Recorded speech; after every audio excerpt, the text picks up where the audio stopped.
السلام علیکم ورحمۃ اللہ وبرکاتہ۔ کیسے ہیں ناظرین؟ امید ہے آپ سب خیریت سے ہوں گے۔ اللہ تبارک و تعالی آپ سب کو شاد و آباد رکھے۔ رمضان کا پیارا مہینہ ہے، ایک مسئلہ بہت ہی خاص توجہ کی طلب ہے۔ اس مسئلے کو آخر تک آپ سماعت کریں۔ ہمارے درمیان بہت سارے بزرگ حضرات ہوتے ہیں، ہمارے والد، ہمارے دادا، ہمارے نانا، ہماری نانی وغیرہ، لیکن ان کی عمر بڑھتی جاتی ہے اور روزہ رکھنے کی قدرت نہیں ہوتی، تو ایسے شخص کے بارے میں کیا حکم ہے؟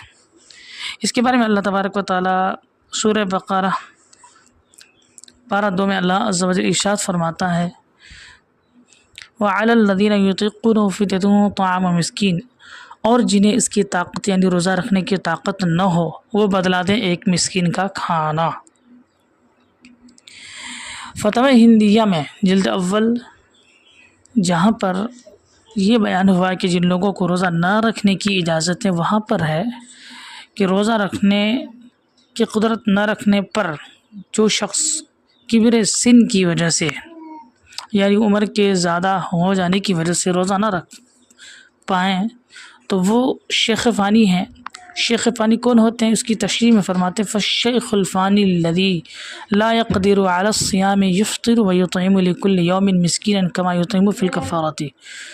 شیخ فانی وہ ہے جو روزہ رکھنے پر قدرت نہ رکھے، وہ روزہ افطار کرے یعنی روزہ نہ رکھے اور ہر دن کے بدلے میں ایک مسکین کو کھانا کھلائے، جیسا کہ کفارہ میں کھلایا جاتا ہے۔ پھر اس کی مزید تشریحات کرتے ہوئے فرمایا، وَهُوَ الَّذِي كُلَّ يَوْمٍ فِي نَقْصٍ أَن يَمُوتَ كَذَا فِي بَحْرِ الرَّحِيقِ۔ فرمایا کہ شیخ فانی وہ ہے جو ہر دن کمزوری میں جاتے ہی رہے یہاں تک کہ ان کی وصال ہو جائے، یعنی موت تک ان کی کمزوری بڑھتی جائے اور روزہ رکھنے کی قدرت نہ رکھے، تو ایسے شخص کو روزہ نہ رکھنے کی اجازت ہے اور اس کے بدلے میں فدیہ ادا کرے۔ اس کی فدیہ کی تشریح میں در مختار کتاب الصوم فصل فی العوارض کے حوالے سے ہے۔ اس کی تشریحات میں ہے کہ فدیہ کتنا ادا کریں۔ ہر روز کے بدلے میں فدیہ یعنی دونوں وقت ایک مسکین کو پیٹ بھر کھانا کھلانا اس پر واجب ہے۔ اگر یہ نہیں کر سکتے تو اب کیا کریں؟ ہر روزہ کے بدلے میں صدقہ فطر کی مقدار مسکین کو دیں۔ یہ صدقہ فطر کی مقدار تو ہمارے دیار میں، ہمارے وطن عزیز میں، جہاں جہاں اپنے علاقے میں، اپنے اسٹیٹ میں، جو وہاں کے علماء کرام نے اعلان کیے ہوں گے کہ اس سال صدقہ فطر کی مقدار یہ ہے، تو ہر روزے کے بدلے میں اب صدقہ فطر کی اگر مقدار رقم ادا کر دی جائے تو ایک روزے کا فدیہ ادا ہو جائے گا۔ اس میں کچھ خاص باتیں ہیں۔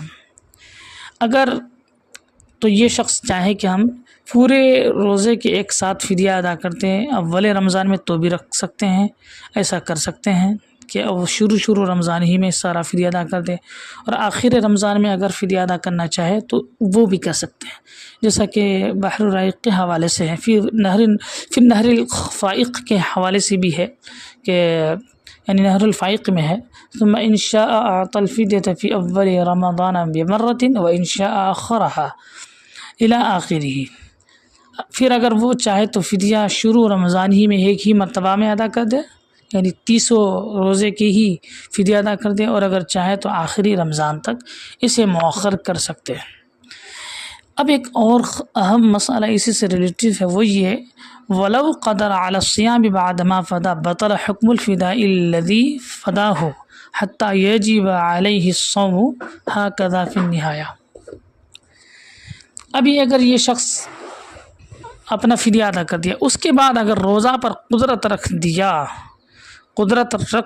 لیا یعنی اب روزہ یہ رکھ سکتا ہے، روزہ پر قدرت پا گیا، تو اب ایسے شخص کا جو فدیہ اس نے ادا کیا تھا تو وہ فدیہ کا حکم باطل ہو جائے گا، یہاں تک کہ یجب علیہ الصوم، اس پر روزہ رکھنا واجب ہو جائے گا۔ تو ان باتوں کا خاص خیال رکھا جائے۔